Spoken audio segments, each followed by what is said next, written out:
মাত্র ৫ লাখ মানুষের একটা ছোট্ট দ্বীপরাষ্ট্র ফুটবল ইতিহাসকে বুড়ো আঙুল দেখিয়ে খোদ ফিফা বিশ্বকাপের নকআউট পর্বের দোরগোড়ায় দাঁড়িয়ে আছে। এমন অলৌকিক রূপকথা কি আগে কখনো শুনেছেন? হ্যাঁ, ২০২৬ ফিফা বিশ্বকাপের সবচেয়ে বড় বিস্ফোরণ ঘটিয়ে এখন বিশ্ব মঞ্চের talk of the town Cabo Verde. European champion স্পেনকে শূন্যে বোতলবন্দি করা আর দক্ষিণ আমেরিকার পাওয়ার হাউস উরুগুয়ের বুক থেকে পয়েন্ট ছিনিয়ে নেওয়া, এই পুচকে দলটি এখন মাত্র একটা ম্যাচ দূরে দাঁড়িয়ে আছে ফুটবল ইতিহাসের অমরত্ব ছোঁয়ার থেকে। কিন্তু ফুটবল মহলে এখন সবচেয়ে বড় ধোঁয়াশা কি সেই জটিল ও রোমাঞ্চকর পয়েন্ট টেবিল সমীকরণ, যা মেলাতে পারলে খুদ সৌদি আরবকে কাঁদিয়ে সরাসরি রাউন্ড অফ 32 এর টিকিট কাটবে এই আন্ডারডগরা। আর কেনই বা এই ম্যাচে হেরে গেলেও টুর্নামেন্ট থেকে বাদ পড়বে না তারা?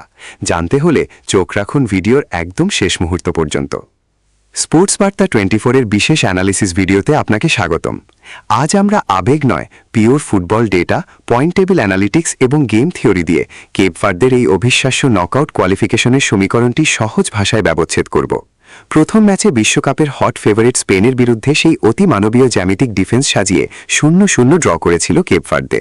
অনেকে ভেবেছিলেন ওটা স্রেফ একটা ফ্লুক বা ভাগ্যের খেলা ছিল, কিন্তু দ্বিতীয় ম্যাচে উরুগুয়ের বিশ্বমানের আক্রমণ ভাগের চোখে চোখ রেখে যেভাবে তারা 2-2 গোলে ম্যাচ ড্র করেছে তা প্রমাণ করে এই ছেলেরা এখানে শুধু ট্র্যাভেল করতে আসেনি, তারা এসেছে ইতিহাস নতুন করে লিখতে। 2 ম্যাচ শেষে 2 পয়েন্ট নিয়ে কেপ ভার্দে এখনও অপরাজিত। এবার তাদের সামনে এশিয়ান জায়ান্ট সৌদি আরব, আর এই ম্যাচটি হতে যাচ্ছে তাদের ভাগ্যের চূড়ান্ত ফয়সালা। কিন্তু এখানেই শেষ নয়, চলুন সরাসরি কোয়ালিফিকেশনের মূল সমীকরণটা একটু বুঝে নেওয়া যাক।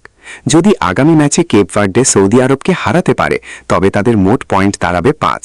সেক্ষেত্রে স্পেন বনাম উরুগুয়ে ম্যাচের ফলাফল যাই হোক না কেন, গোল ডিফারেন্সের মারপ্যাচে কেপ ভার্দে সরাসরি গ্রুপের শীর্ষ 2 দলের একটি হিসেবে রাউন্ড অফ 32-তে পৌঁছে যাবে। যে দলটির কোয়ালিফাই করা নিয়েই টুর্নামেন্টের শুরুতে খোদ ফিফাও সন্দিহান ছিল, তাদের এই উত্থান স্রেফ মিরাকল। এখন আসি দ্বিতীয় টুইস্টে। যদি কেপ ভার্দে কোনো কারণে সৌদি আরবের সাথে ড্র করে, তাহলে তাদের পয়েন্ট হবে 3। সেই মুহূর্তে যদি অন্য ম্যাচে উরুগুয়ে স্পেনের কাছে হেরে যায়, তবে কেপ ভার্দের সামনে রানার্স আপ হয়ে সরাসরি পরের রাউন্ডে যাওয়ার পথ পরিষ্কার হয়ে যাবে। অর্থাৎ শুধু জয় নয়, ড্র করলেও ইতিহাসের দরজা তাদের জন্য খোলা থাকছে। As the English proverb says, where there is a will there is a way, অর্থাৎ ইচ্ছা থাকলে উপায় হয়। কেপ ভার্দের অদম্য ইচ্ছাশক্তির জন্য ফিফা এবার তাদের আরও একটা ব্যাকআপ লাইফলাইন দিয়ে রেখেছে। যদি তারা সৌদি আরবের কাছে অল্প ব্যবধানে হেরেও যায়, তবুও তাদের স্বপ্ন শেষ হয়ে যাচ্ছে না।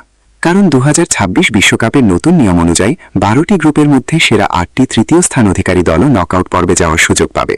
ফলে 3 পয়েন্ট কিংবা ভালো গোল ডিফারেন্স নিয়ে 2 পয়েন্ট থাকলেও কেপ ভার্দের সামনে সেরা তৃতীয় দল হিসেবে রাউন্ড অফ 32-তে যাওয়ার প্রবল সম্ভাবনা থাকবে। প্রবাদ আছে, ছোট মরিচের ঝাল বেশি। কেপ ভার্দে আজ প্রমাণ করে দিয়েছে যে আধুনিক ফুটবলে শুধু বড় নাম আর বিলিয়ন ডলারের মার্কেট ভ্যালু থাকলেই ম্যাচ জেতা যায় না।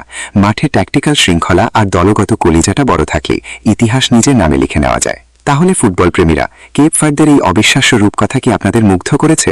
তারা কি পারবে সৌদি আরবকে হারিয়ে সরাসরি রাউন্ড অফ 32-তে চলে যেতে, নাকি সেরা তৃতীয় দল হিসেবে নকআউটের টিকিট কাটবে? আপনার মূল্যবান ও চুলচেরা প্রেডিকশন ঝটপট নিচে কমেন্ট বক্সে আমাদের জানিয়ে দিন।